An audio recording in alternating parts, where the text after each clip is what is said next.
ซุยគុំយកកង្ហាចាស់ដែលខូចអស់ហើយនេះមកឲ្យខ្ញុំទៀតយកលុយ 5000 នេះទៅចាប់ពីពេលនេះទៅយើងផ្លូវអ្នកណាអ្នកនឹងចុះភីងអូនមានន័យថាម៉េចដើម្បីឲ្យបងរៀនចប់មហាវិទ្យាល័យ 4 ឆ្នាំនេះបងសុខចិត្តបញ្ចាំទាំងកងដៃប្រាក់ដែលម៉ាក់បងទុកឲ្យផងអូនធ្លាប់និយាយថារៀនចប់នឹងរៀបការជាមួយបងរៀបការស្អីទៅឥឡូវអូនជានិស្សិតសាកលវិទ្យាល័យនៅទីក្រុងធំហើយតើឲ្យអូនទៅនៅជាមួយអាអ្នកស្រែចម្ការដូចជាបងនៅក្បែរមាត់ស្រះទឹកកខ្វក់នេះហើយហិតក្លិនភក់ពេញមួយជីវិតឬអាស៊ុយទេភីងឥឡូវជាស្រីរបស់ខ្ញុំហើយអរគុណឯងណាស់ដែល 4 ឆ្នាំនេះជួយចិញ្ចឹមនាងឲ្យធាត់ដុសសាច់បែបនេះខ្ញុំចិញ្ចឹមនាងឲ្យធាត់ដុសសាច់មែនទេវ៉ាងធានប៉ាវគឺឯងមែនទេចុះបើមែនហើយមិនដែរខ្ញុំមិនត្រឹមតែចង់បានស្រីរបស់ឯងទេថែមទាំងចង់បានស្រះទឹករបស់ឯងទៀតស្រះទឹកថ្លានេះគឺជាអ្វីដែលខ្ញុំចំណាយពេល 3 ឆ្នាំដើម្បីចិញ្ចឹមវាគុណភាពទឹកល្អបំផុតនៅក្នុងភូមិចិត្តដល់ពេលប្រមូលផលធំហើយស្រះទឹកហូរនេះខ្ញុំត្រូវចិត្តហើយខ្ញុំគ្រោងនឹងធ្វើការចិញ្ចឹមបែបទំនើបដែលមានដងស៊ីតិចខ្ពស់ចំណែកឯអ្នកវិញស្រះទឹកស្អុយដែលគេបោះបង់ចោលនៅខាងកាត់ភូមិខ្ញុំបានប្រាប់ប៉ារបស់ខ្ញុំរួចហើយក្នុងមួយឆ្នាំ 5000ខ្ញុំបង្ខំជួលឲ្យអ្នកហើយស្រះទឹកស្អុយនៅខាងកាត់ភូមិនោះវាជាស្រះទឹកដែលគ្មានចរន្តក្នុងនោះមានតែភក់និងទឹកស្អុយសូម្បីតែស្មៅមួយដើមក៏ដុះមិនកើតដែរពួកអ្នកកំពុងតែដាច់ផ្លូវរកស៊ីរបស់ខ្ញុំហើយអេសយលោកវ៉ាងឲ្យបាយអ្នកហូបនៅមិនទាន់ប្រញាប់ចុះហត្ថលេខាទៀតខ្ញុំមិនចុះហត្ថលេខាទេនេះជាដីរបស់ភូមិតើអ្នកវ៉ាងឈៀងបែជាអ្នកណាគ្រាន់តែនិយាយមួយម៉ាត់ក៏អាចដណ្ដើមយកផ្លែប៉ែសរបស់ខ្ញុំបានដោយសារអ្វីដោយសារប៉ារបស់ខ្ញុំជាមេភូមិដោយសារសិទ្ធិមកការប្រព័ន្ធធារាសាស្ត្រក្នុងភូមិនេះគឺស្ថិតនៅក្នុងដៃខ្ញុំបើអ្នកមិនព្រមចុះហត្ថលេខាទេស្អែកនេះខ្ញុំនឹងឲ្យគេកាត់ផ្តាច់បណ្ដាញលក់អនឡាញរបស់អ្នកទាំងអស់រីឯធ្លុកទឹកស្អុយនៅខាងកើតភូមិមួយនោះចាំសិនខ្ញុំចាំបានថាជីតាធ្លាប់បានរៀបរាប់ក្នុងសៀវភៅត្រីគ្រីស្តាល់ថាធ្លុកទឹកស្អុយដែលមិនហូរអស់រាប់រយឆ្នាំនោះដីល្បាប់នៅបាតធ្លុកតាមពិតទៅគឺជាដីជីជាតិដ៏កម្រគ្រាន់តែយកអស្ចារ្យបុរាណទៅចម្រោះវានឹងក្លាយជាឋានសួគ៌សម្រាប់ចិញ្ចឹមត្រីព្រៃដ៏មានតម្លៃធ្លុកទឹកស្អុយនៅខាងកើតភូមិខ្ញុំជួលវាមីងមើលចុះអាអ្នកក្រនេះវាអស់ផ្លូវដើរហើយដល់ថ្នាក់ហ៊ានទៅផឹកទឹកក្នុងធ្លុកស្អុយនោះមែនទេសំមុខហើយដែលក្រមួយជីវិតលោកវ៉ាងយើងទៅវិញទៅកុំឲ្យប្រឡាក់ក្លិនអ្នកក្ររបស់វាវ៉ាងធានប៉ាលីនភីងពួកអ្នកចាំទុកឲ្យល្អកន្លះខែទៀតថៅកែធំផ្នែកចូលផលក្នុងក្រុងនឹងចុះមកប្រមូលផលដល់ពេលនោះកុំបន្ទោសខ្ញុំដែលមិនបានប្រមានពួកអ្នកឲ្យសោះតើអ្នកណាទៅជាអ្នកដែរចេះតែរឿងធ្វើស្រែចម្ការពិតប្រាកដក្នុងភូមិយើងនេះនៅហ៊ានមាត់រឿងទៀតបានកន្លះខែទៀតប៉ាឲ្យឯងលក់ត្រីបានសូម្បីតែមួយក្បាលក្នុងភូមិនេះអញនឹងផឹកទឹកក្នុងធ្លុកស្អុយនោះឲ្យរៀងអស់លោកតាប្រាជ្ញាដែលលោកតាបានបន្សល់ទុកឲ្យថ្ងៃនេះទីបំផុតបានប្រកាសហើយជួយជាអ្នកឈួតទៅហើយឲ្យគិនជួយទាំងទៅអាវ៉ងឈែមបាននឹងមែនទេយ៉ាស់ឲ្យវាទៅចុះតាមមានបញ្ហាអ្វីនោះគ្រាន់តែជាធ្លុកទឹកចម្រៅរាក់មិនអាចចិញ្ចឹមត្រីល្អបានឡើយតែខាងកើតភូមិវាជាធ្លុកទឹកស្អុយណាកុំថាឡើយត្រីសូម្បីតែបង្កងក៏រស់មិនបានដែរអ្នកតន្ត្រីមើលឃើញថាជាធ្លុកឥតប្រយោជន៍តែក្នុងភ្នែកខ្ញុំវាគឺជាកន្លែងរកលុយដ៏ធំយ៉ាស់ទៅជួយរករបស់ឲ្យខ្ញុំបន្តិចយកអ្វីម៉ាស៊ីនបូមទឹកមែនទេទៅភ្នំខាងក្រោយជីកយកកាចាន់ព្រៃ20គីឡូយកសម្បកឈើ10គីឡូហើយនឹងឈើក្រអូបដែលដុះនៅជំរាលភ្នំត្រជាក់នោះទៀតរួចទៅជីកត្រីអណ្ដែងក្បាលក្រហម2ធុងមកបងនេះបងចង់ស្ងោរត្រីចង់ចិញ្ចឹមត្រីហ្នឹងមិនយកទេទឹកដែលស្អុយគឺមកពីបាត់ស្រះខ្វះអុកស៊ីសែនការប្រើអស្ចារ្យបុរាណផ្អាប់មិនត្រឹមតែអាចសម្លាប់មេរោគប៉ុណ្ណោះទេគ្រឿងទេសទាំងនេះលាយជាមួយត្រីអណ្ដែងចំពោះត្រីអណ្ដែងនិងត្រីអន្ទង់វិញវាគឺជានុយដែលតាក់ទាញខ្លាំងបំផុតអាស៊ុយប្រហែលជាឈួតព្រោះតែរឿងនឹងហើយមើលទៅចាក់របស់ស្អុយចូលក្នុងស្រះទឹកធ្វើអីគួរឲ្យអាណិតណាស់ខ្ញុំរៀនចប់មហាវិទ្យាល័យចុងក្រោយបែរជាត្រូវគេបោកស្រះទឹកល្អក៏ត្រូវគេដណ្ដើមយកអស់មនុស្សម្នាក់នេះពិតជាអស់សង្ឃឹមហើយអាស៊ុយពុំធានប៉ារឿងរបស់ខ្ញុំមិនបាច់ឲ្យអញមកខ្វល់ទេទៅមើលស្រះទឹករបស់អញទៅស្រះទឹករបស់អញល្អខ្លាំងណាស់កាលពីម្សិលមិញអញទៅតែចាក់ជីជំរុញការលូតលាស់មួយតោននិងថ្នាំសេះចូលទៅក្នុងនោះត្រីទាំងនោះធំលឿនជាងភ្លុំពេញប៉ោងទៅទៀតកន្លះខែក្រោយមកថៅកែឆែនមកទទួលទំនិញត្រីក្នុងស្រះរបស់អញនេះលក់បានយ៉ាងហោចណាស់ក៏200,000ដែរដាក់ជីគីមីជំរុញការលូតលាស់ជាមួយថ្នាំសេះវ៉ាងឈៀនបាទអញធ្វើបែបនេះវាខុសច្បាប់ហើយអ្នកណាដែលស៊ីត្រីប្រភេទនេះនឹងមានបញ្ហាសុខភាពមិនខានអញដឹងស្អីនេះគេហៅថាបច្ចេកវិទ្យាទំនើបអ្វីដែលថៅកែខែនចង់បាននោះគឺត្រីដែលធំលឿននិងឆាប់ធំចំណែករឿងស៊ីទៅមានបញ្ហាសុខភាពក៏មិនមែនអញជាអ្នកស៊ីដែរមិនមែនរឿងអញទេអញគួរតែបារម្ភពីពួកអណ្ដើកក្នុងលូស្អុយរបស់អញទៅបើរបស់ថោកទាបបែបនេះអាចលក់ចេញបានច្បាប់ទម្លាប់ដូនតែយើងពិតជាខ្លាចជារឿងកំ pl ែងហើយថៅកែយកទឹកសុទ្ធដែលថ្លៃជាងគេមួយ10មកទឹកក្នុងក្រុងនៅតែឆ្ងាញ់ជាងទឹកនៅស្រុកស្រែមានក្លិនឆ្អាបដីណាស់នេះមិនមែនកញ្ញាលេងទេទើបតែបានធ្វើជាប្រពន្ធគេប៉ុន្មានថ្ងៃសោះដល់ថ្នាក់ស្អប់ពើមសំបីតែទឹកនៅស្រុកកំណើតខ្លួនអញផងយ៉ាឈឺកុំមកនិយាយឌឺដងដាក់ខ្ញុំអីចុះឲ្យជួយទៅណាហើយនៅរៀងភក់ក្នុងធ្លុកទឹកស្អុយរបស់នាងទៀតហើយមានការអីអាជួយថ្ងៃនេះខ្ញុំមកតំណាងឲ្យលោកវ៉ាងដើម្បីមកប្រាប់អ្នកម្ចាស់នឹងមកដល់នៅថ្ងៃខាងស្អែកនេះកន្លែងរបស់លោកវ៉ាងនឹងមានទំនិញធំចេញខ្វះអ្នកជួយលើកដាក់ឡានឃើញថាយើងធ្លាប់ស្គាល់គ្នាពីមុនមកឲ្យមួយថ្ងៃ150តើធ្វើទេ150បើត្រកូលវ៉ាងរបស់ពួកអ្នកគ្មានលុយជួលគេក៏ទៅលើកខ្លួនឯងទៅពេលវេលារបស់ខ្ញុំមានតម្លៃជាងនឹងធ្វើជាអួតអាងតែចុងក្រោយរងទុកខ្លួនឯងធ្លុកទឹកស្អុយរបស់នាងនឹងបើអាចរៀបរកត្រីបានមួយក្បាលខ្ញុំលេងពេញនឹងកាត់ក្បាលខ្ញុំចោលឲ្យអ្នកយកទៅធ្វើបាល់ទាត់លេងចាំតែដាច់គូស្លាប់ទៅចុះកុំឲ្យប្រឡាក់ដៃកែស៊ូយកឧបករណ៍មកទៅប្រមូលផលជាមួយខ្ញុំបងមិនបានទឹកនេះលេងស្អុយហើយថែមទាំងមានក្លិនក្រអូបដូចឆ្នាំទៀតក្លិនក្រអូបនៃរុក្ខជាតិអស់នឹងកាចាន់បានកែប្រែកម្រិតអាស៊ីតនិងបាសនៃដីល្បាប់ការត្រកួនទឹកបានស្រូបយកលោហៈធ្ងន់អស់ហើយគុណភាពទឹកពេលនេះស្អាតជាងទឹកហូរ10ដងទៅទៀតអស្ចារ្យមែនអស្ចារ្យពិតមែនកុំនៅស្ងៀមចុះទៅយកទីឡងមកធ្ងន់ណាស់ព្រះអើយនេះវាដុំមានស្រយ៉ាងណាមិនបានដុំភក់នេះធំជាងពោះទៅទៀតអស្ចារ្យបានជំរះជាតិពុលក្នុងខ្លួនពួកវាអស់ដេហ្វូជាបានផ្ដល់ប្រូតេអ៊ីនពីមីក្រូនៃរាងធម្មជាតិសុទ្ធនេះហើយគឺជាផលិតផលធម្មជាតិសុទ្ធសាធតាជូដាក់សំណាញ់បិទចិត្តរក្សាការសម្ងាត់ថ្ងៃខាងស្អែកថៅកែឈៀននឹងមកយើងនឹងបង្ហាញគាត់នៅអ្វីដែលធំដុំ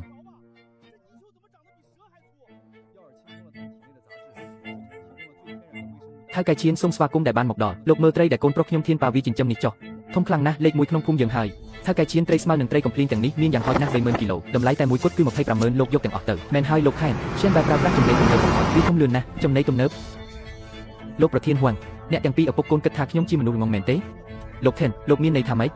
មានន័យថាម៉េច ក្នុងទឹកនេះមានក្លិនអ៊ុយរ៉េនិងថ្នាំអង់ទីប៊ីយ៉ូទិកឈ្មោះខ្លាំងណាស់ត្រីទាំងនេះមានសាច់ខ្មៅស្រកាវាជ្រុះអស់ហើយនេះគឺជាការប្រើប្រាស់ថ្នាំខុសច្បាប់យ៉ាងច្បាស់ជាត្រីដែលប្រើថ្នាំពន្លឿនឲ្យធំបើខ្ញុំយកត្រីបែបនេះទៅលក់នៅទីក្រុងតើកេរ្តិ៍ឈ្មោះរបស់ខ្ញុំត្រូវទុកនៅណាបើខាងសុខាភិបាលមកពិនិត្យឃើញតើអ្នកទាំងពីរនឹងទៅជាប់គុកមែនទេខ្ញុំមិនយកសំបីតែមួយក្បាលចេញទៅឲ្យឆ្ងាយភ្លាមលោកខិនលោកធ្វើបែបនេះមិនបានទេខ្ញុំចំណាយដើមទុនអស់ជាង 10,000 តម្លៃយើងអាចចរចាគ្នាបាន 15,000 10,000 ក៏បានលោកខែនបើយកត្រីនេះទៅធ្វើជាត្រីឆាំទេហេគឺពិតជាមិនដឹងក្លិនថ្នាំឡើយសូមលោកជួយសម្រួលផងចុះលោកខែនមិនខ្លាចកូនចៅកើតមកគ្មានរនគូទេខ្ញុំខ្លាចគេចចេញទៅមុខរបរដែលខុសនឹងមុនសកាបែបនេះខ្ញុំដាច់ខាតមិនធ្វើជាដាច់ខាតលោកខែនសូមមេត្តាឈប់សិនទំនិញរបស់ពួកគេមិនត្រូវចិត្តលោកទេយើងមានទំនិញល្អជាងនេះពួកកុំមកបង្កបញ្ហាអីលោកខែនលោកកុំទៅខ្វល់ពីគាត់អីពួកគេគ្រាន់តែជាមនុស្សធម្មតាដែលគ្មានសមត្ថភាពប៉ុណ្ណោះមិនអាចរករបស់ល្អមកបង្ហាញបានទេតើជាទំនិញល្អឬមិនល្អលោកឆែនដែលជាអ្នកជំនាញបែបនេះគ្រាន់តែមើលផ្ទាល់នឹងភ្នែកក៏ដឹងដែរបងឆែកំពុងរងចាំលោកនៅខាងមុខចង់អញ្ជើញលោកទៅពិនិត្យមើលដោយផ្ទាល់លោកម្ចាស់លោកមើលចុះគឺនៅត្រង់នេះឯងនៅមាត់ទឹកនេះមិនត្រឹមតែគ្មានក្លិនស្អុយទេថែមទាំងមានក្លិនក្រអូបឈ្ងុយនៃឱសថទៀតផងលោកឆែនខ្ញុំបានរកេឈ្មោះលោកយូរមកហើយលោកជួយពិនិត្យមើលត្រីក្នុងសំណាញ់ខ្ញុំនេះបន្តិចតើអាចជោគភ្នែកលោកបានដែរឬទេឲ្យពិតមែនរាងមូលក្បាលពណ៌លឿងច្បាស់ពួកគ្មានស្នាមខ្មៅសំបីតែបន្តិចនេះគឺជាត្រីអណ្ដែងមានស្ព្រៃសុទ្ធក៏មករកបានណាស់លោកខែនត្រីអណ្ដែងនៅកន្លែងយើងសុទ្ធតែស៊ីគ្រាប់ធានជាតិធំធាត់មិនត្រឹមតែប៉ុណ្ណោះខ្ញុំថែមទាំងប្រើអស្ចារ្យបុរាណត្រាំវាទៀតផងត្រីអណ្ដែងទាំងនេះស៊ីមីក្រូរាងធម្មជាតិសុទ្ធសាច់របស់វាហាប់ណែនជាងត្រីព្រៃទៅទៀតពិតមែននេះអស្ចារ្យណាស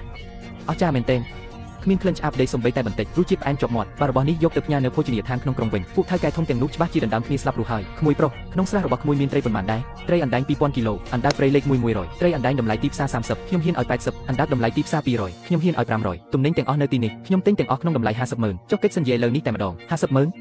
ត្រីអណ្ដែងស្អុយក្នុងស្រះទឹកកខ្វក់នេះដល់ទៅ 50,000 លោកថៅកែឈានអ្នកឈួតទៅហើយមែនទេអាស៊ុយអ្នករកបាន500,000ហើយចៅហ្វាយអ្នកយកព្រមភ្លាមដាជូរៀបចំការផ្ទុកយកព្រមបងប្រុសអាយ៉ា500,000ស្រះទឹកស្អុយនេះពិតជាកំណប់ទ្រព្យមែនមនុស្សមួយចំនួនចំណាយប្រាក់រាប់ម៉ឺនយ៉នដើម្បីទិញថ្នាំពុលសម្រាប់ចិញ្ចឹមត្រីហើយពួកគេនៅតែមិនអាចលក់បានសូម្បីតែមួយក្បាលវាជាកម្មផលកូនប្រុសចៃវីមិនចេះចប់ខ្ញុំត្រូវបានគេឲ្យធ្វើកសិដ្ឋានហើយអ្នកបានបង្កើតស្រះទឹកពេញដោយថ្នាំពុលមុខខ្ញុំប្រឡាក់ដោយភាពខ្វក់បោះវាចូលហើយប៉ានេះមិនត្រឹមត្រូវទេតើត្រីដែលមានគុណភាពខ្ពស់បែបនេះអាចដុះលូតលាស់នៅក្នុងភក់ដែលនៅត្រឹងនេះដោយរបៀបណាអាស៊ុយប្រកាសជាបានបោកប្រាស់ហើយប៉ារបស់វងឈៀនប៉ាភ្លេចអ្វីមួយមែនទេតើអ្នកមិនបាននិយាយថាប្រសិនបើខ្ញុំអាចលក់ត្រីឡោចបានសូម្បីតែមួយក្បាលអ្នកនឹងយកទឹកចេញពីភក់ស្អុយនេះមែនទេហេតុអ្វីបានជាអ្នកផឹកវាទាំងអស់ខ្ញុំបានសម្អាតទឹករបស់អ្នកហើយឥឡូវនេះគាត់នឹងផឹកវាឲ្យស្អាតវានឹងមិនសម្លាប់គាត់ទេដាក់ជួងទៅយកចានមួយឲ្យគាត់ដើម្បីឲ្យគាត់ចងចាំរឿងនេះលោកក្រឹបវ័យក្មេងវាងសូមអញ្ជើញមកផឹកទឹកខ្ញុំស្ដាយណាស់ដែលបានផឹកវាបងប្រុសឲ្យខ្ញុំមិនដែលឃើញលុយច្រើនយ៉ាងនេះទេក្នុងជីវិតរបស់ខ្ញុំ500,000គឺមិនអាចគិតដល់ទេដាក់ជូ50,000នេះវាជាបងប្រុសរបស់អ្នកទេមានច្រើនពេកហើយខ្ញុំគ្រាន់តែជួយធ្វើរឿងតូចតាចមួយចំនួនប៉ុណ្ណោះតើអ្នកអាចរកលុយបានច្រើនយ៉ាងនេះដោយធ្វើការងារកសិកម្មសាមញ្ញដោយរបៀបណាប្រាក់ខែបន្ថែមបន្តិចបន្តួចគឺគ្រប់គ្រាន់ហើយពេលអ្នកដតីមើលងាយខ្ញុំអាស៊ុយមានតែអ្នកទេដាជូដែលសុកចិត្តដើរតាមខ្ញុំទៅកាន់ប្រឡាយស្អុយលេជាវអាឈឺធ្លាប់និយាយខ្ញុំនឹងមិនអនុញ្ញាតឲ្យអ្នកផឹកស៊ុបនោះទេដរាបណាខ្ញុំញ៉ាំសាច់កាន់នេះប្រើលុយនោះដើម្បីសង្វេគគេបាត់ថ្លៃព្យាបាលដែលឪពុករបស់អ្នកជំពាក់ក្នុងអំឡុងពេលសម្រាប់ព្យាបាលនៅមន្ទីរពេទ្យខ្ញុំនឹងសង់ផ្ទះឥដ្ឋមួយឲ្យអ្នកដើម្បីអ្នកអាចរៀបការនៅពេលអនាគតដាជូជីវិតនេះជារបស់អ្នកដឹងថាខ្ញុំនឹងវាអ្នកនៅទីណាព្រឹកស្អែកអ្នកនឹងយក10ខ្ញុំនឹងចំណាយប្រាក់10,000 យ៉នដើម្បីស្វែងរកភូមិដែលម្ដាយខ្ញុំបានខ្ចីប្រាក់ការពីគាត់ជាការពីប្រមាណឆ្នាំមុនមិត្តភក្តិជាទីស្រឡាញ់យើងត្រូវតែសងបំណុលរបស់អ្នកទ្វេដងទាំងប្រាក់ដើមនិងការប្រាក់ហើយកុំឲ្យអ្នកដែលបានជួយយើងខកចិត្តឡើយរឿងសំខាន់បំផុតដែលខ្ញុំគួររៀនក្នុងជីវិតរបស់ខ្ញុំគឺការដឹងគុណចំពោះអាហារសាមញ្ញដែលខ្ញុំបានទទួលពីគ្រួសារមួយក្នុងអំឡុងពេលដ៏លំបាកបំផុតរបស់ខ្ញុំនឹងមិនភ្លេចសេចក្តីសប្បុរសដែលខ្ញុំបានបង្ហាញដល់អ្នកឡើយអាស៊ុយមិនជំពាក់អ្វីខ្ញុំទេចំពោះអ្នកដែលមិនបានជួយយើងនៅពេលនោះយើងនឹងដោះស្រាយជាមួយពួកគេនៅពេលអនាគតសូមឲ្យយើងទាំងអស់គ្នាបានសុខសប្បាយហើយកុំរំខានគ្នាទៅវិញទៅមកអាស៊ុយពេលនោះបរិសុទ្ធចំណាស់បានឲ្យអ្នកខ្ចីប្រាក់500 យ៉នហើយអ្នកនៅតែឲ្យគាត់ 1,000 យ៉នអ្នកជាក្មេងដែលមានសង្ឃឹមការមិនភ្លេចឫសគល់របស់ខ្លួនគឺជាកូនល្អពិតប្រាកដមីងឈ្យនិយាយត្រូវអំពីអ្នកណាអ្នកជាមនុស្សដែលមានសតិសម្បជញ្ញៈដែលអាចការពារយុវជនជំនាន់ក្រោយបានវាពិតជាសំណាងណាស់សម្រាប់ភូមិយើងដែលមានកូនដូចអ្នកបងប្អូនអ្នកភូមិជាទីគោរពប្រសិនបើបងប្អូនមានសំណួរអំពីចូលសាសនាពេលអនាគតសូមមេត្តាមករកខ្ញុំនឹងខិតខំជួយឲ្យអស់ពីសមត្ថភាពហើយអ្វីបានជាអ្នកនៅទីនេះគ្រាន់តែនិយាយអ្វីដែលអ្នកចង់បានកុំរំខានអ្នករាល់គ្នាអីអាស៊ុយខ្ញុំខុសហើយខ្ញុំពិតជាខុសមែនខ្ញុំដឹងថាខ្ញុំខុសហើយសូមផ្ដល់ឱកាសឲ្យខ្ញុំទទួលស្គាល់កំហុសរបស់ខ្ញុំហើយប្រែចិត្តម្ដងទៀតអាស៊ុយសូមអភ័យទោសឲ្យខ្ញុំផងខ្ញុំត្រូវបានបង្ខំឲ្យធ្លាក់ចូលទៅក្នុងស្ថានភាពនេះដោយវងឈៀនបាឪពុករបស់គាត់គឺជាមេភូមិឈ្មោះហេវ៉ៃគាត់បានគំរាមខ្ញុំដោយនិយាយថាគាត់នឹងបណ្ដេញខ្ញុំចេញពីភូមិប្រសិនបើខ្ញុំមិននៅជាមួយគាត់ខ្ញុំធ្វើបែបនេះដើម្បីការពារអ្នកចិត្តនេះអាក្រក់ដាក់ខ្ញុំខ្លាំងណាស់លីនពីងអ្វីដែលអ្នកនិយាយទាំងអស់គឺដើម្បីការពារខ្ញុំអ្នកភូមិមិនជឿអ្នកទេអាស៊ុយថាអ្នកមិនបានធ្វើបែបនេះទេពេលអ្នកដើរតាមវាងធានបាខ្ញុំគ្រាន់តែធ្វើពុតប៉ុណ្ណោះអ្នកគឺជាមនុស្សតែម្នាក់គត់នៅក្នុងចិត្តខ្ញុំចូលយើងចាប់ផ្ដើមឡើងវិញយកព្រមខ្ញុំធំហើយឥឡូវនេះខ្ញុំអាចជួយអ្នកគ្រប់គ្រងកណេរបស់អ្នកនិងជួយអ្នកឲ្យពង្រីកអាជីវកម្មរបស់អ្នកសូមអភ័យទោសទី1ខ្ញុំអាស៊ុយអាចរក្សាកណេផ្ទាល់ខ្លួនរបស់ខ្ញុំឲ្យស្អាតបានទី2ខ្ញុំគ្រាន់តែឲ្យលុយទៅបងប្អូនប្រុសស្រីនៅក្នុងសហជីពនិងការអញ្ជើញដកតញូតាធពីហួរចំពោះកញ្ចក់ដែលខូចរបស់អ្នកដែលមិនអាចជួសជុលបាននិងត្រីលួយដែលមិនអាចគុំឡើងវិញបាននេះជាលុយ 5,000 យ៉ននៅលើតុខ្ញុំនឹងប្រគល់វាជូនអ្នកវិញរួមជាមួយលុយរបស់អ្នកអាស៊ុយចេញឲ្យឆ្ងាយពីខ្ញុំទៅតើគាត់ពិតជាគ្មានបេះដូងមែនឬតើអ្នកមិនក្រត់ខ្ញុំនឹងទៅអំបោះដេញមនុស្សចេញហាអាស៊ុយបងចុះហ្វូងសัตว์លោះរបស់អ្នកវិញអណ្ដើកសម្បកទុនកំពុងលក់ដាច់ខ្លាំងនៅក្នុងទីរួមខេត្តថៅកែធំដែលធ្លាប់ញ៉ាំត្រសក់សមុទ្រនិងអាប៉ាឡូនកំពុងចង់ញ៉ាំវាណាលោកឆេនជាម្ហូបឆ្ងាញ់ពិសាបែបអេកូឡូស៊ីក្នុងស្រុកពិតប្រាកដសូមជូនពរអ្នកទាំងអស់គ្នាសូមឲ្យអ្នកទាំងអស់គ្នារីកចម្រើន ទំនិញ 2000 គីឡូក្រាមមិនគ្រប់គ្រាន់សម្រាប់លក់ទេប៉ុន្តែមានបញ្ហាធំមួយពិព័រណ៍កសិកម្មដ៏សំខាន់មួយនឹងត្រូវធ្វើឡើងនៅរដ្ឋធានីខេត្តនៅខែក្រោយខ្ញុំត្រូវការសាច់គោគុណភាពខ្ពស់របស់អ្នកយ៉ាងហោចណាស់10,000 ជីនដើម្បីប្រយុទ្ធនៅក្នុងសង្វៀនតើអ្នកអាចគ្រប់គ្រងវាបានទេ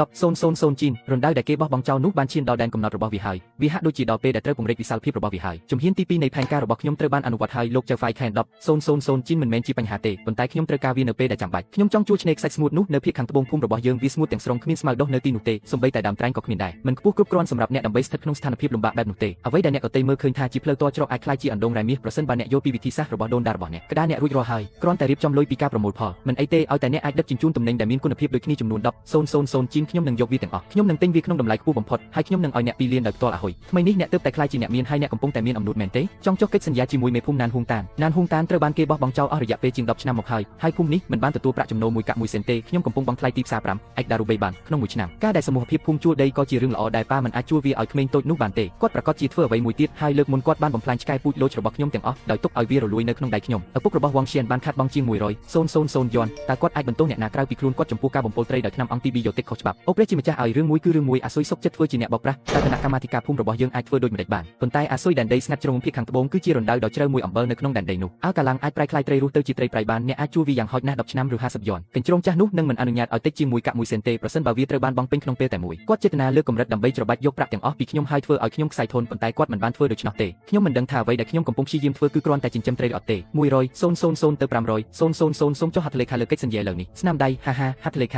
ាអាស៊ុយប្រសិនបើអ្នកអាចដាំស្មៅមួយដើមនៅតំបន់វាលខ្សាច់ភាគខាងត្បូងខ្ញុំសរសេរតួអក្សរក៏បញ្ច្រាស់ចុះក្រោមបងប្រុសលើកនេះបងពិតជាបានធ្វើសកម្មភាពដោយមិនបានគិតទុកជាមុនមែនកន្លែងនេះប្រៃណាស់គុំនិយាយពីការចិញ្ចឹមត្រីឡោចអីគ្រាន់តែដាក់ត្រីឡោចដែលចូលហើយវានឹងលូតលាស់ល្អ500,000ច្រែះទាំងអស់ត្រូវបានបោះចូលទៅក្នុងទឹកដីស្លាប់នេះដាក់ជូរទឹកដីនេះមូលហេតុដែលវាគ្មានប្រយោជន៍គឺដោយសារតែវាមានជាតិអាល់កាឡាំងពេកខ្ញុំនឹងបញ្ជូនអ្នកទៅភូមិតើពួកគេបានទិញភេសឈើនិងជីលាមកសត្វកសិដ្ឋានដែលប្រមូលបានពីតំបន់នោះមែនទេពួកគេបានទិញវាហើយដាក់វាជាគំនរដូចខ្ញុំប៉ុន្តែតើវាអាចគ្រប់គ្រាន់ទេអ្នកមិនយល់ថាវាសម្រាប់អ្វីទេមែនទេច្បាប់ចម្លងដែលសរសេរដោយដៃរបស់ជីតាខ្ញុំនៃសៀវភៅ Complete Book of Agricultural Administration បានកត់ត្រាការប្រើប្រាស់ភេសឈើដើម្បីបន្សាបអាស៊ីតនិងអាល់កាឡាំងជីលាមកសត្វកសិដ្ឋានបង្កើនសមត្ថភាពធ្វើជីកំប៉ុស្តដែលហៅថាការកែមអដីអ្វីដែលសំខាន់ជាងនេះទៅទៀតយើងមិនត្រឹមតែដើម្បីចិញ្ចឹមត្រីឡោកយើងក៏ត្រូវដាំដែរតើស្រូវប្រភេទអ្វីដែលដាំនៅទីនេះអង្គបងអូនមានគ្រុនក្តៅនេះត្រូវបានគេហៅថាការដាំដុះស្រូវភក់រួមគ្នាសត្វឡើយជីករួមក្នុងភក់ហើយធ្វើឲ្យដីរលុងស៊ីសត្វល្អិតនិងស្មៅក្នុងទឹកលាមករបស់វាក៏ជាប្រភពនៃការបំពុលទឹកផងដែរអង្គគឺជាជីសរីរាង្គធម្មជាតិដ៏ល្អបំផុតហើយឬអង្គអាចស្រូបយកសារធាតុចិញ្ចឹមពីដីស្លឹកឈើនៃដីប្រៃអាល់កាឡាំងក៏អាចផ្ដល់ម្លប់សម្រាប់សត្វឡើយផងដែរស្លឹកឈើទាំងពីរនេះរួមគ្នាគឺល្អបំផុតវត្តអេកូឡូស៊ីដ៏ល្អឥតខ្ចោះនឹងធ្វើឲ្យដីស្ងួតនេះរស់ឡើងវិញអាស៊ុយមានចិត្តល្អណាស់អ្នកផ្សេងទៀតអូនតែថាយើងចាស់ហើយមិនស្មោះត្រង់ដូច្នេះគាត់ក៏ឲ្យយើងបានផ្ដល់ប្រាក់ឈ្នួលខ្ពស់បែបនេះដូច្នេះមនុស្សគ្រប់គ្នាគួរតែខិតខំធ្វើការបន្ថែមទៀតហើយកុំបោះបង់ចោលឡើយទឹកគួរឲ្យខ្មាស់អៀនគ្រាន់តែរៀលដើរភេសឈើឲ្យស្មើគ្នាបងប្រុសសួយទទួលបានផលច្រើនណាស់ហាហា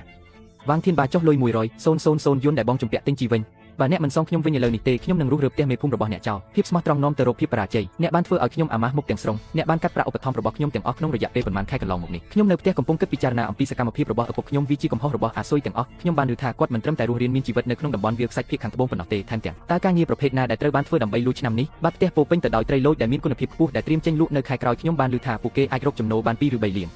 អាយ៉ាតើវាអាចទៅរួចដោយរបៀបណាបរិះគ្មានលុយដូចអ្នកអាចរកបានរាប់លានប៉ុន្តែអ្នកកំពុងត្រូវបានអ្នកទាបំណុលដេញតាមដីរហោស្ថានភាពខាងត្បូងដើមឡើយជាកម្មសិទ្ធិរបស់គណៈកម្មាធិការភូមិរបស់អ្នកប្រសិនបើវាជារបស់គាត់បើត្រីងាប់អស់ហើយតើដីនឹងមិនខូចខាតទេបន្ទាប់មកយើងអាចទិញវាមកវិញក្នុងតម្លៃទាបជាងហើយកាប់ផ្ដាច់របស់របររបស់ខ្ញុំពីគាត់ខ្ញុំបានកាប់ផ្ដាច់ផ្លូវរបស់គាត់ទៅកាន់ទ្រព្យសម្បត្តិនិងផ្លូវរបស់គាត់ទៅកាន់ការរស់រានមានជីវិតពីងបានទៅទីក្រុងស្ថានីយផ្គត់ផ្គង់កសិកម្មបានទិញសំណាបដែកដែលមានជាតិពុលខ្លាំងបំផុតចំនួន2ដបឲ្យខ្ញុំនឹងប្រែក្លាយដីរហោស្ថានភាពខាងត្បូងរបស់គាត់ទៅជារណ្ដៅទឹកពុលអាស៊ុយមែនទេតើអ្នកដឹងពីរបៀបចិញ្ចឹមពួកវាទេខ្ញុំឆ្ងល់ថាតើត្រីលូចដែលមានគុណភាពខ្ពស់របស់អ្នកនឹងនៅតែអាចបង្កើតភាពតាក់ទាញបានបន្ទាប់ពីផឹកតែរុក្ខជាតិឬអត់ថ្នាំសម្លាប់ស្មៅនេះពេលគេប្រើលើទឹកហើយស្រូវរបស់អ្នកនឹងមិនដុះសក់សំបីតែមួយសរសៃក្នុងរយៈពេល3ឆ្នាំទេទៅឋាននរកទៅខ្ញុំដឹងថាខ្លាខិនមិនអាចផ្លាស់ប្ដូរចំណុចរបស់វាបានទេអូព្រះជាម្ចាស់ឲ្យវាជា PFAS និងថ្នាំសម្លាប់សត្វល្អិតដែលធ្វើពីលោហធាតុធ្ងន់ជនអាក្រក់ម្នាក់នេះកំពុងព្យាយាមបំពុលប្រភពទឹករបស់យើងបើគាត់ចាក់វាចូលយើងនឹងអ្នកទាំងអស់គ្នាសម្លាប់ត្រីលូចនិងអង្គអស់10,000 ជីន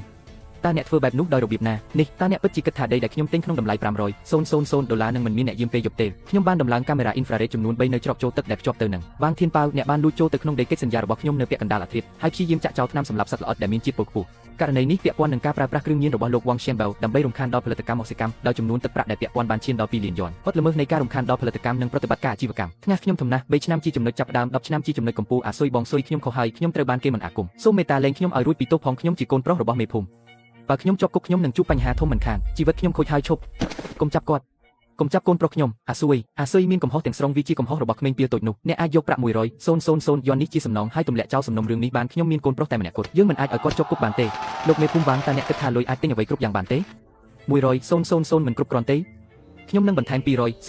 ឬ300 000 ទៀតខ្ញុំនឹងសងប្រាក់អ្នកវិញនៅថ្លៃកិច្ចសន្យាចំនួន500 000 យន់សម្រាប់អ្នកវងថែនដរាបណាអ្នកមិនបន្តរឿងនេះវាយឺតពេលហើយវ៉ាងធានបាហ៊ានបំពោស្រាក់ខ្ញុំថ្ងៃនេះថ្ងៃស្អែកគាត់ដូច្នេះពួកគេហ៊ានធ្វើបាបដំណាំរបស់អ្នកដោយសារតែពួកគេចំណែនមែនទេវាជាបញ្ហាលុយកាក់នេះជាចំណុចសំខាន់បើខ្ញុំយកលុយរបស់អ្នកថ្ងៃនេះតើអ្នកនឹងលែងខ្ញុំពីការងារនេះទេតែច្បាប់ទាំងនោះដែលបុកបរោះរបស់លោកបានបន្សល់ទុកនឹងច្បាប់របស់ប្រទេសមានតម្លៃយ៉ាងណាម៉ូដាជូបានទូរស័ព្ទទៅប៉ូលីសហើយបានប្រគល់មនុស្សនោះនិងវីដេអូឃ្លំមើលមកវិញមនុស្សអាក្រក់នឹងត្រូវទទួលទណ្ឌកម្មពីស្ថានសួគ៌ប្រសិនបើខ្ញុំមិនប្រាំជោបាយផ្លូវច្បាប់ដើម្បីការពារខ្លួនទេមិនយូរមិនឆាប់ការខិតខំប្រឹងប្រែងរបស់ខ្ញុំនឹងត្រូវដង្កូវទាំងនេះលេបត្របាក់ជាមិនខានមានតែបន្ទាប់ពីដុំសាច់សាហាវនេះត្រូវបានលុបបំបាត់ចោលទាំងស្រុងប៉ុណ្ណោះទើបអ្នកភូមិអាចធ្វើការដោយស្ងប់ចិត្តបានអាស៊ុយអ្នកមានភ្នែកអ្នកគឺជាគម្រោងដ៏សំខាន់មួយសម្រាប់ភូមិរបស់យើងមិនគួរឲ្យជឿនេះជាដីអំបិលអាល់កាឡាំងក្របពណ៌ស្វាយផ្នែកខាងមុខពេញទំនិញមួយបាច់ទាំងមូលរបស់ចៅហ្វាយជើត្រូវបានកែប្រែដោយប្រើភេសជ្ជៈប្រពៃណីស្រូវដុះលូតលាស់ដោយមិនចាំបាច់ប្រើថ្នាំសម្លាប់សត្វល្អិតមួយដំណក់ដោយស៊ីទាំងស្រុងលើអតិសុខុមប្រាណធម្មជាតិនិងភពខ្ញុំបានយកត្រីលូចទាំងអស់ទៅមជ្ឈមណ្ឌលធ្វើតេស្តជាតិសម្រាប់ត្រួតពិនិត្យគុណភាពហើយលទ្ធផលគឺ0ទាំងអស់លោកសងនេះអនុវត្តជាក់ស្ដែងលើវិស័យកសិកម្មអភូតហេតុខ្ញុំនឹងយកទំនិញទាំងអស់ពីតំបន់ស្ងាត់ជ្រុងភាគខាងត្បូងនេះខ្ញុំនឹងបន្ថែម110ទៅលើតម្លៃបាល់ភក់ជាថ្នាក់កម្ពុជាអង្គសរីរាង្គ5គីឡូក្រាម10យន្តក្នុង1គីឡូក្រាមបាល់ភក់10000គីឡូក្រាមបូករួមទាំងអង្គ20000គីឡូក្រាមនិងប្រាក់បង់2លានយន្តខ្ញុំនឹងផ្ទេរវាទៅអ្នកនៅថ្ងៃនេះចាប់ពីប្រឡាយទឹកស្អុយនៅចុងខាងកើតនៃភូមិរហូតដល់អណ្ដូងរ៉ែមាសដ៏ធំវឹងល្វើយដូចសប្តាហ៍ថ្ងៃនេះខ្ញុំមិនបានពឹងផ្អែកលើការលួចប្លន់ឬធ្វើបាបនរណាម្នាក់ឡើយមនុស្សពឹងផ្អែកលើដៃដែលខិតខំប្រឹងប្រែងទាំងនេះនិងប្រាជ្ញារបស់ដូនតារបស់ពួកគេប្រាជ្ញាដែលបានបន្សល់ទុកពីមួយជំនាន់ទៅមួយជំនាន់បានបង្កើតផ្លូវមួយមានលុយ2លាននៅលើផ្លូវទៅឋានសួគ៌យើងនឹងក្លាយជាសេដ្ឋីហើយបងប្រុសទិញឡានស្ពណ៌ឬទិញវីឡាឲ្យបងប្រុសរថយន្តស្ពណ៌វីឡាមិនល្អដូចវីឡាទេដាជូបានទៅហៅបរិសទាំងអស់ទាំងក្មេងទាំងចាស់ពីភូមិទៅកាន់រោងចក្រស្គរមានរឿងអ្វីកើតឡើងសូម្បីតែរឿងធំបំផុតនោះគឺថាក្មេងនិងចាស់បរិសឲ្យកុំចុះទៅក្នុងទឹកបងប្រុសមានរឿងសំខាន់មួយចង់ប្រកាសអ្នកភូមិដូចគ្នាឲ្យផលដំណាំថ្ងៃនេះពីតំបន់វាលខ្សាច់ភាគខាងត្បូងលក់បាន2លានដុល្លារខ្ញុំដឹងថាមនុស្សជាច្រើនគិតថាឥឡូវនេះខ្ញុំអាស៊ុយរកលុយបានច្រើនហើយខ្ញុំប្រកាសជានឹងផ្លាស់ទៅរស់នៅទីក្រុងដើម្បីរីករាយនឹងជីវិតកំសាន្តខ្ញុំដឹងផ្លូវប៉ុន្តែខ្ញុំឈរនៅទីនេះថ្ងៃនេះដើម្បីសូមឲ្យខ្ញុំប្រាប់អ្នកមួយចំណុចខ្ញុំអាស៊ុយធំធាត់នៅលើដីនេះខ្ញុំបានបរិភោគអាហាររបស់អ្នកអាហារដែលផ្ដល់ឲ្យដោយគ្រួសារ100មិនធ្វើឲ្យមនុស្សម្នាក់ខ្លាយជាអ្នកមាននោះទេមានតែពេលដែលហោប៉ៅរបស់មនុស្សគ្រប់គ្នាហាមប៉ង់ទេទើបភូមិក្រីក្រនិងដាច់ស្រយាលរបស់យើងអាចឈរបានយ៉ាងរឹងមាំចាប់ពីថ្ងៃនេះទៅខ្ញុំនឹងបង្កើតមូលនិធិជីវិតដីមាសសហគមន៍ចិញ្ចឹមត្រីតែខ្ញុំផ្ដល់បច្ចេកវិទ្យាខ្ញុំធានាការលក់ហើយខ្ញុំដឹកនាំផ្លូវតើអ្នកពិតជាមានឆន្ទៈក្នុងការធ្វើស្រែចម្ការភក់រួមគ្នាជាមួយក្រុមគ្រួសាររបស់អ្នកមែនទេអាស៊ុយមានច្បាប់តែមួយគត់ដែលតឹងរឹងប្រសិនបើអ្នកប្រកល់រូបមន្តសម្ងាត់របស់អ្នកមកយើងអ្នកណាក៏ដោយអ្នកណាដែលហ៊ានប្រើប្រាស់ថ្នាំសម្លាប់សត្វល្អិតខុសច្បាប់ហើយបំផ្លាញកេរ្តិ៍ឈ្មោះអេកូឡូស៊ីនឹងត្រូវបណ្តេញចេញពីសហគមន៍តើអ្នកយល់ទេប្រសិនបើយើងធ្វើតាមការណែនាំរបស់បងប្រុសឈីភូមិទាំងមូលរបស់យើងនឹងក្លាយជាគ្រួសារដែលមានប្រាក់រាប់ម៉ឺនឬរាប់រយពាន់យន់អាសេខ្ញុំនឹងដឹកនាំផ្លូវខ្ញុំនឹងវិនិយោគដីមានជីជាតិនិងដីស្ងួតរបស់គ្រួសារខ្ញុំទាំងអស់ទៅក្នុងរឿងនេះខ្ញុំនឹងធ្វើវាជាមួយអាស៊ុយបើយើងស្ដាប់អ្នកនឹងក្លាយជាអ្នកដឹកនាំភូមិរបស់យើងតាមបងប្រុសស៊ួយទៅនោះឯងនឹងបានសាច់ស៊ីហើយប្រញាប់លាងដៃនឹងជើងរបស់ឯងទៅយឺតណាស់ខ្ជិះខ្ជាយការសិក្សានៅមហាវិទ្យាល័យរបស់ខ្ញុំណាស់ខ្ញុំលេងចានមិនបានផងថ្ងៃនេះដោតសំខាន់លើខេត្តយើងភូមិដ៏ស្រស់ស្អាតបំផុតនាំទៅរកភាពរុងរឿងមេដឹកនាំសុងស៊ុយបានដឹកនាំភូមិទាំងមូលដែលមានប្រជាជន300នាក់អ្នកភូមិជាច្រើនរំពឹងថាតម្លៃទិន្នផលសរុបរបស់ពួកគេនឹងលើសពី10លានយន់នៅឆ្នាំនេះអាស៊ុយប្រសិនបើខ្ញុំមិនបានបោះបង់ចោលគាត់នៅពេលនោះទេខ្ញុំប្រហែលជាឈរនៅលើទូរទស្សន៍ឥឡូវនេះហើយខ្ញុំគួរតែជាភរិយារបស់ប្រធានាធិបតីដោយទទួលបានការចំណែនពីមនុស្សគ្រប់គ្នានៅក្នុងខេត្តចូលយើងបង្កើតអារម្មណ៍ល្អមុនពេលយើងចេញដំណើរយើងត្រូវប្រាកដថាបុគ្គលរដូវស្លឹកឈើជ្រុះពណ៌មាសគឺរបស់យើងនៅលើដីរហស្ថានភាគខាងត្បូងនេះបើភ្នែកមេចុងភៅទាំងនោះមកពីទីរួមខេត្តសរធំគ្រាន់តែជាការចាប់ផ្ដើមប៉ុណ្ណោះបងប្រុសខ្ញុំដឹងពីរបៀបបើកហាងសាខាគ្រាន់តែផ្សព្វផ្សាយម៉ាកយីហោឲ្យគេស្គាល់បន្ទាប់មកយើងនឹងបង្កើតវេទិកាពាណិជ្ជកម្មអាហារស្រស់តាមអ៊ីនធឺណិតដើម្បីពង្រីកម៉ាកយីហោរបស់យើងហួសពីរាជធានីខេត្តទៅប្រយុទ្ធទូទាំងប្រទេសណាក្មេងល្អបងប្រុសឲ្យផ្លូវនៅវែងឆ្ងាយណាស់ចូលយើងតស៊ូជាមួយគ្នាសំខាន់បំផុតខ្ញុំចង់ឲ្យអ្នករាល់គ្នាដឹងអំពីស្ថានរបស់យើងប្រជាជនក៏អាចទទួលបានការគោរពនិងសេចក្តីថ្លៃថ្នូរពីសង្គមទាំងមូលផងដែរស៊ូដានប្រញាប់ឡើងសន្តាគារផ្កាយ5របស់លោកជើនៅរដ្ឋធានីខេត្តខ្ញុំបានជំរុញពួកគេឲ្យដឹកជញ្ជូនរបស់របរទាំង5នេះនៅថ្ងៃនេះទំនិញទាំងអស់ត្រូវតែដាក់ចូលក្នុងឡានដឹកទំនិញដែលដាក់ក្នុងទូទឹកកកមុនពេលល្ងាចកុំបារម្ភអីយើងប្រញាប់ប្រញាល់ណាស់អូតាំងពីខ្ញុំចាប់ផ្ដើមតាមដានបងប្រុសជួយមកម្លេះការបូកលុយរបស់ខ្ញុំហាមហើយឥឡូវនេះហើយជំងឺរលាកសន្លាក់របស់ខ្ញុំដែលខ្ញុំមានអស់ជាច្រើនឆ្នាំបានជាសះស្បើយហើយមែនទេឥឡូវនេះក្មេងស្រីមកពីទីក្រុងជិតខាងកំពុងតម្រង់ជួរដើម្បីរៀបការនៅក្នុងភូមិរបស់យើងអ្នកមិនឃើញកន្លែងដែលអ្នកកំពុងបើកបរទេប្រាប់ចៅហ្វាយរបស់អ្នកឲ្យយកទឹកខ្លះមកអ្នកដឹកជញ្ជូនទឹកសូមតម្រង់ជួរសម្រាប់ការកំងរយៈពេល2សប្តាហ៍របស់យើងសៀវភៅបញ្ជីទិញពេញហើយហាជាការរកឃើញដ៏អស្ចារ្យមែនយុវជនឲ្យវិសាលភាពតូចចង្អៀតពេកសូមឲ្យខ្ញុំណែនាំខ្លួនខ្ញុំហើយយានជីជារាជធានីខេត្តលោកយិនដែលហេតុប្រធានក្រុមហ៊ុនមានភាគហ៊ុន80នៃរដ្ឋធានីខេត្តសាអាហារសមុទ្រគឺជាទឹកដីរបស់ខ្ញុំជាទឹកដីរបស់លោកគីមវាធ្លាប់ជាកម្មសិទ្ធិរបស់លោកគីមដងគូខ្ញុំឆ្ងល់ថាមានអ្វីនាំអ្នកមករំដៅភក់តូចរបស់យើងខ្ញុំមិនអ្នកចូលចិត្តលេងសើចសប្បាយនោះហើយជាអ្វីដែលអ្នកកំពុងធ្វើការងារដែលដាក់បញ្ច្រាស់នោះនឹងអ្វីដែលគេហៅថាក្បាលភក់ដែលមានគុណភាពខ្ពស់គឺបានលួចយកអតិថិជនលំដាប់ខ្ពស់របស់ខ្ញុំជាច្រើននៅក្នុងរាជធានីខេត្តថ្ងៃនេះខ្ញុំមកទីនេះដើម្បីបង្ហាញអ្នកពីផ្លូវប្រាក់ចំណូលនេះកិច្ចសន្យាទិញនេះគឺសម្រាប់តម្លៃថេរចំនួន5លានដែលរួមបញ្ចូលទាំងសិទ្ធិចុះកិច្ចសន្យារបស់សហគមន៍របស់អ្នកនៅក្នុងតំបន់វាលខ្សាច់ភាគខាងត្បូងលក់រូបមន្តសម្ងាត់ទាំងអស់សម្រាប់ធ្វើ fermenting oxygen ទាំងនោះទៅឲ្យក្រុម Haywen របស់ខ្ញុំចាប់ពីពេលនេះទៅអ្នកវាស្ថិតនៅក្រោមការគ្រប់គ្រងរបស់ខ្ញុំចុះកម្មករបន្ទាប់វិញ5លានអ្នកមិនដែលឃើញលុយច្រើនយ៉ាងនេះក្នុងជីវិតរបស់អ្នកទេមែនទេ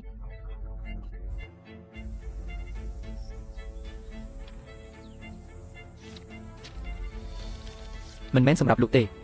នេះគឺជាសរសៃឈាមជីវិតនៃភូមិទាំងមូលរបស់ខ្ញុំដែលមានគ្រួសារជាង300គ្រួសារខ្ញុំនឹងមិនលក់យុវវ័យរបស់ខ្ញុំទេមនុស្សមិនគួរបដិសេធការអបអរសាទរដោយត្រូវបង្ខំចិត្តផឹកការស៊ុតបាល់ពេណាល់ទីនៅក្នុងខេត្តនោះទេលោកយិនដែលហេដែលមានចំណាប់អារម្មណ៍លើផលិតផលអាហារសមុទ្រមួយចំនួននៅក្នុងទីក្រុងមិនទាន់បានទិញផលិតផលទាំងនោះនៅឡើយទេអ្នកគិតថាអ្នកអាចធ្វើឲ្យពិភពលោកក្រឡាប់ចាក់បានដោយគ្រាន់តែពឹងផ្អែកលើអតិថិជនល្បីរបស់ឡាវឆែននិងឡាវឆៅនោះប្រហែលជាដោយសារតែលោកជីនមិនធ្លាប់បានទៅទស្សនាតំបន់ក្រីក្ររបស់យើងពីមុនមកទេប្រជាជនបត់ដឹងតែពីរបៀបរស់នៅដោយស្មោះត្រង់ប៉ុណ្ណោះដរាបណាផលិតផលល្អពួកគេនឹងមិនខ្វះអតិថិជនដែលមានការពិចារណាទេជីនដងបើអ្នកមិនយកវាមកឲ្យទេខ្ញុំនឹងធានាថាត្រីលូចដែលមានគុណភាពខ្ពស់របស់អ្នកទាំងអស់ចំនួន10,000 ជីននឹងរលួយនិងមានក្លិនស្អុយនៅទីនេះក្នុងរយៈពេល3ថ្ងៃពួកគេចង់ប្រើប្រាស់បណ្ដាញចែកចាយដើម្បីកាត់ផ្តាច់ធនធានហិរញ្ញវត្ថុរបស់ខ្ញុំមហាសមុទ្រអ្នកមើលស្រាវខ្ញុំណាស់ខ្ញុំកំពុងដឹកទឹកសួស្ដីប្រធានក្រុមលីម៉ង់ប៉ុន្មានហើយហេតុអ្វីបានជាឡានដឹកទំនិញត្រជាក់របស់អ្នកមិនទាន់មកដល់អ្នកមិនសប្បាយចិត្តទេចំពោះការលុបចោលថ្លៃពីនៃទ្វេដងអ្នកណាដែលហ៊ានយកត្រីភក់សំបីតែមួយក្បាលពីក្រុមណែងវងខានហេវ៉ាន់របស់យើងនឹងត្រូវសម្លាប់ចោលទាំងស្រុងពួកគេមិនហ៊ានធ្វើឲ្យយិនដែលហេអាអន់ចិត្តទេពួកគេនឹងកាត់ផ្តាច់អាជីវកម្មរបស់ពួកគ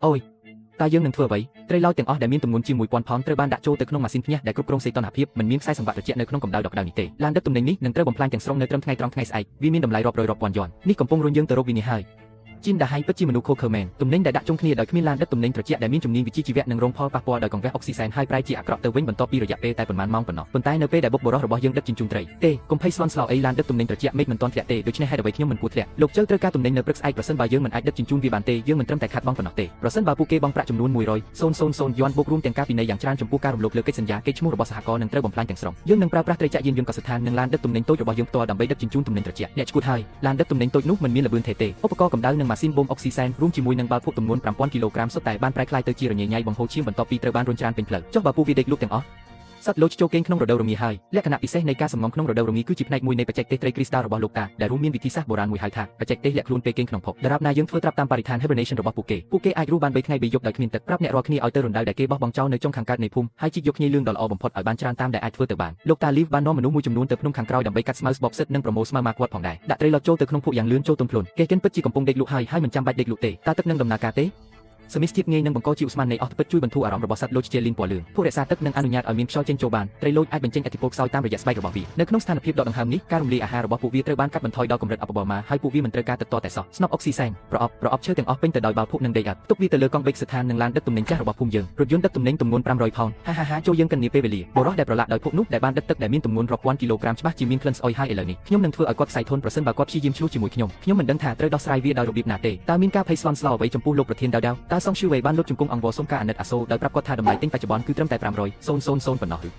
ទេលោកសុងស៊ុយសុងប្រធានគាត់បានដឹកជញ្ជូនទំនិញទៅហាងលក់ស្រាជាកន្លែងដែលឡាវជើនិងឡាវឈៀនស្ថិតនៅលើនេះអគារនេះកំពុងទទួលយកស្រាភក់មួយបាច់នោះដោយអន្តេសាអ្នកកំពុងនិយាយមិនសមហេតុសមផលខ្ញុំបានបញ្ឈប់ឡានដឹកទំនិញត្រជាក់ទាំងអស់នៅក្នុងរដ្ឋធានីខេត្តពីការធ្លាក់តើពួកគេបានដឹកជញ្ជូនវាតាមផ្លូវអាកាសមែនទេពួកគេបានប្រើប្រាស់ត្រីចាក់យានយន្តនិងត្រាក់តរចាស់របស់ភូមិគ្មានទឹកមួយដំណក់ត្រូវបានដាក់ទុកទេវាពោពេញទៅដោយភក់ពណ៌លឿងទាំងអស់ពេលវាត្រូវបានបញ្ជូនមកភក់ត្រូវបានលាងសម្អាតចេញដោយទឹកត្រីឡោចមានភាពរស់រវើកនិងស្វាហាប់ដូចជាវាត្រូវបានគេចាប់បានដែរពួកគេមានការចាប់អារម្មណ៍យ៉ាងខ្លាំងចំពោះជំនាញនេះដែលពួកគេបានបង់ប្រាក់ពេញភ្លាមនិងបានធ្វើការលក់បញ្ចុះតម្លៃដ៏ធំមួយមានលក់ត្រីលូចពិតនិងមានគុណភាពខ្ពស់ពីណែហុងថែនក្នុងតម្លៃពិសេសថ្ងៃនេ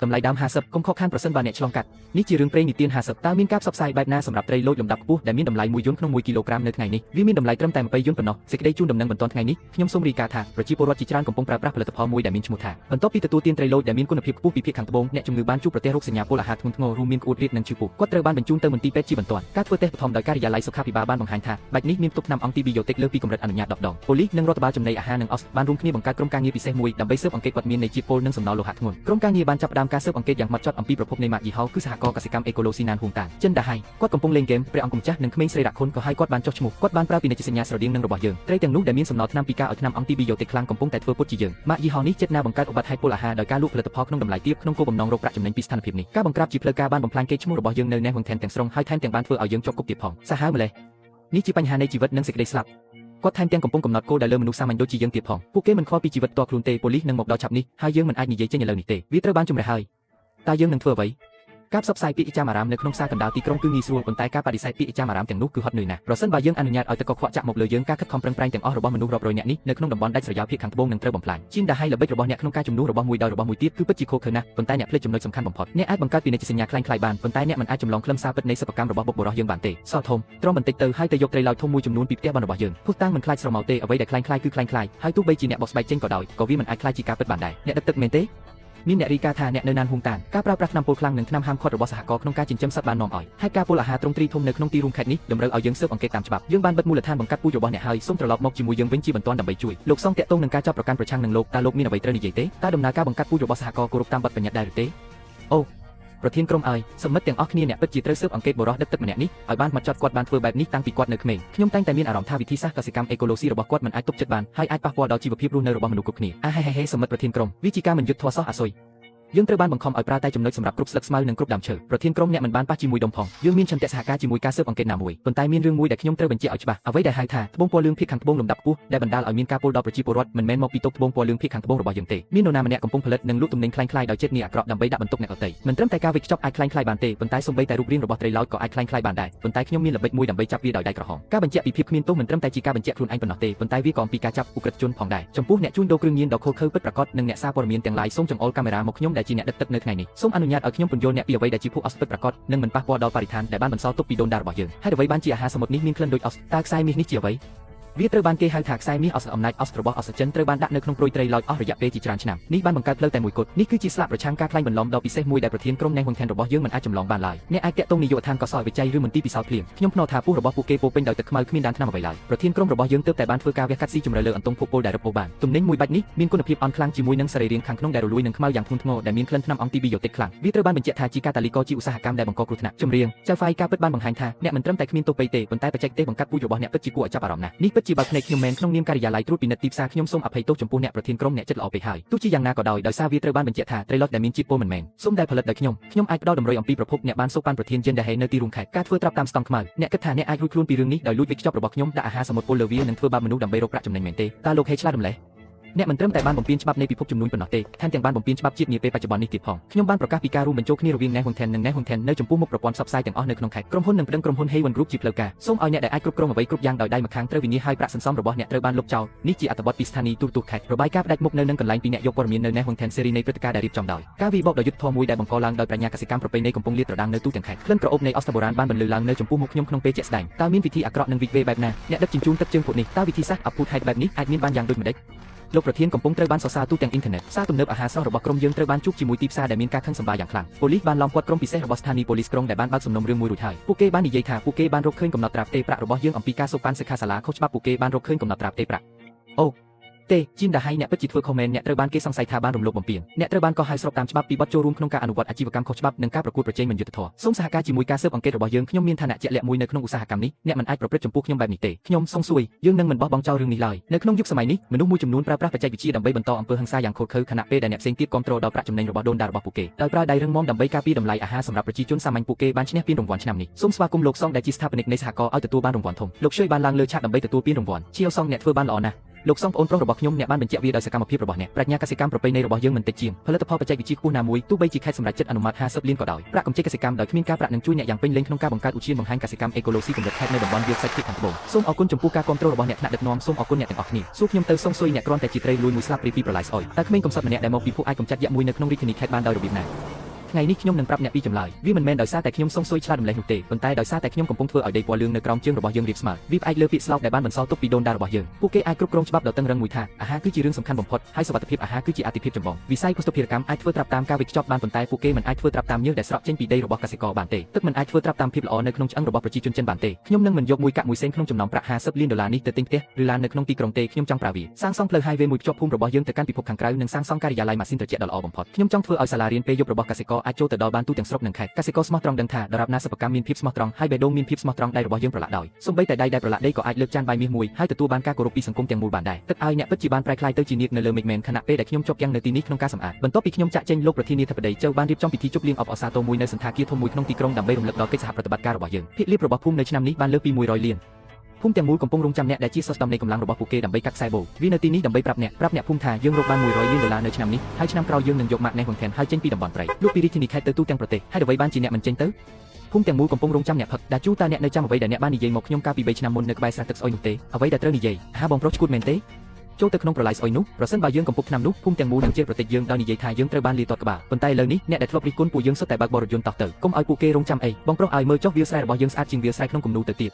ប្រពន្ធខ្ញុំឲ្យនាងបានប្រាប់ខ្ញុំអំពីផ្ទះគ្រួសាររបស់នាងកាលពីយប់មិញភូមិជាច្រើននៅក្បែរនោះបានមកសាកសួរថាតើសហគមន៍របស់យើងនៅតែជ្រើសរើសបុគ្គលិកដែរឬទេដរាបណាពួកគេសុខចិត្តខ្ញុំនឹងយកចំនួនទឹកប្រាក់ណាក៏ដោយដែលពួកគេស្នើសុំប្រសិនបើពួកគេមានឆន្ទៈធ្វើការយ៉ាងលំបាកខ្ញុំនឹងតាក់ទងពួកគេវិញនៅពេលក្រោយតើលោកឡាវលីវនឹងដឹកជញ្ជូនទំនិញប៉ុន្មានឡានដឹកទំនិញនៅថ្ងៃនេះឡានក្រុងបានចេញដំណើរហើយពួកគេបានបន្ថែមការបញ្ជីទិញបន្ថែមទៀតហើយកំពុងបង្ខំយើងយ៉ាងខ្លាំងយើងត្រូវធ្វើការថែមម៉ោងនៅយប់នេះអ្នកខ្ញុំទេបងប្រុសឲ្យអនុញ្ញាតឲ្យគាត់ហែទឹកបន្ថែមទៀតនៅឆ្នាំក្រោយអាស៊ុយបងប្រុសទីបំផុតមកដល់ហើយយប់នេះយើងត្រូវផឹករហូតដល់ស្រវឹង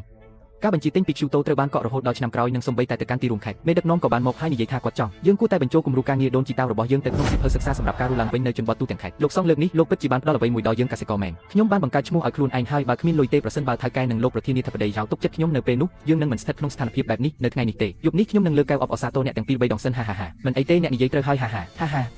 ឆាប់ម្លេះរបៀបហើយអ្វីបានជាគាត់ធ្វើការជាអ្នកសម្អាតនៅទីនេះគាត់គួរតែចាក់ចេញទៅបងប្រុសខ្ញុំដឹងថាអ្នកនឹងមិនទូរស័ព្ទមកទេមិនចាំបាច់ស្វាគមន៍ពួកគេទេដើមឈើត្រីគ្រីស្តាល់ដែលលោកតាដាជូបានបន្សល់ទុកមានទុកពួកគេសុភាសិតមួយពោលថាអ្វីដែលបានធ្វើគឺបានធ្វើរួចហើយគឺប្រសិនបើអ្នកមិនយល់ទេនោះអ្នកនិយាយត្រូវហើយតោះយើងផឹកស៊ីជាមួយលោកសងអ្នកចាត់ការទូទៅរបស់យើងតើអ្នកណានឹងគិតអំពីរឿងនេះកាលពី3ឆ្នាំមុនក្មេងប្រុសកំសត់ម្នាក់ដែលត្រូវបានគេបោះចូលទៅក្នុងប្រឡាយទឹកស្អុយអាចប្រែក្លាយដីអំបិលអាល់កាឡាំងទៅជាដីមានជីជាតិអាងស្តុកទុកកំណប់បានបើកដំណើរការអស់រយៈពេល3ឆ្នាំមកហើយខ្ញុំតែងតែចង់និយាយអ្វីមួយនៅពេលដែលខ្ញុំអាស៊ុយត្រូវបានជន់ឈ្លីចូលទៅក្នុងភក់គឺដាជូដែលឈរក្បែរខ្ញុំកំពុងកោរបស់របរនៅក្នុងប្រឡាយស្អុយដោយលីវដែរលោកតាលោកមីងចាំងនិងអ្នកភូមិដូចគ្នាជឿខ្ញុំចុះខ្ញុំសុខចិត្តចាក់ចោលដីទំនេរនិងធម្មពលរបស់ខ្ញុំទៅកន្លែងនេះដោយគ្មានអ្នកបើមិនមែនដោយសារពួកគេទេអាស៊ុយនឹងមិនបានរៀបចំពិធីជប់លៀងអបអសាទរជ័យជំនះនេះនៅថ្ងៃនេះទេហើយអ្វីបានជាលើកឡើងពីរឿងទាំងនេះនៅពេលដែលអ្នកបាននាំយើងទៅរកជីវិតកាន់តែប្រសើរឡើងដូច្នេះនំប៉័ងអាំងលើកដំបូងនេះមិនមែនសម្រាប់អ្នកទាំងអស់គ្នាទេខ្ញុំអាស៊ុយសៀសូមអរគុណអ្នកទាំងអស់គ្នាចំពោះការខិតខំប្រឹងប្រែងរបស់លោកសងតើជំហានបន្ទាប់នៅក្នុងផែនការរបស់យើងមានអ្វីខ្លះភាគលាភ100លានយ៉ននេះគ្រាន់តែជាការចាប់ផ្ដើមប៉ុណ្ណោះតើយើងគួរធ្វើដូចម្តេចនៅឆ្នាំនេះបងប្រុសស៊ុយមីងតើត្រូវធ្វើអ្វីនៅឆ្នាំក្រោយឆ្នាំក្រោយយើងនឹងដាក់ស្លាកសញ្ញាពាក្យថាបដិរហោស្ថានភាពខាងត្បូងពីពេញរាជធានីនិងទូទាំងប្រទេសពេលអ្នករស់នៅទីក្រុងនិយាយអំពីបឹងល្អនិងអង្គរល្អរឿងដំបូងដែលគិតដល់គឺតើភូមិយើងអាចសម្រេចបាននៅអ្វីដែលបងប្រុសនេងបានធ្វើដែរឬទេតើអ្នកដែលខ្ញុំបានឃើញនៅមាត់ទ្វារពេលនេះជានរណាតើអ្នកពិតជាសុខសប្បាយទេតើខ្ញុំមានពេលទេខ្ញុំត្រូវទៅទីរួមខេត្តនៅថ្ងៃស្អែកដើម្បីចុះហត្ថលេខាលើកិច្ចព្រមព្រៀងតម្លៃ3លានយ៉នហាវាជាបងប្រុសរបស់ខ្ញុំឈ្មោះស៊ុយបងប្រុសខ្ញុំដឹងថាអ្នកនឹងធំក្លិនភក់នៅក្នុងទីងឹតតើខ្ញុំមានបញ្ហាអ្វីជីតាបាននិយាយថាមិនថាមនុស្សហោះខ្ពស់ប៉ុណ្ណាឬហោះឆ្ងាយប៉ុណ្ណាទេពួកគេគួរតែរក្សាជើងរបស់ពួកគេឲ្យនៅនឹងដីជានិច្ចដីមួយកន្លែងនេះគឺជាឫសគល់របស់អ្នកតើអ្នកបានធំក្លិនអ្វីយើងបានធំក្លិនអ្វីមួយកន្លែងនេះអាចដាំដំណាំល្អបានកាន់តែច្រើនដូច្នេះសូមបន្តតោះធ្វើវាខ្ញុំនឹងនៅជាមួយអ្នកអស់មួយជីវិតបើអ្នកប្រាប់ខ្ញុំថាត្រូវទៅណាខ្ញុំនឹងទៅតោះទៅតើយើងកំពុងធ្វើអ្វីតោះយើងត្រឡប់ទៅដេកវិញហើយសន្សំលុយនៅព្រឹកស្អែកការបញ្ជាទិញចំនួន30លានយ៉នពីក្រុងនៅតែកំពុងរងចាំយើងខ្ញុំបើកបរបងប្រុសឲ្យប្រពន្ធខ្ញុំមានផ្ទៃពោះម្ដងទៀតហើយវាជាការពិត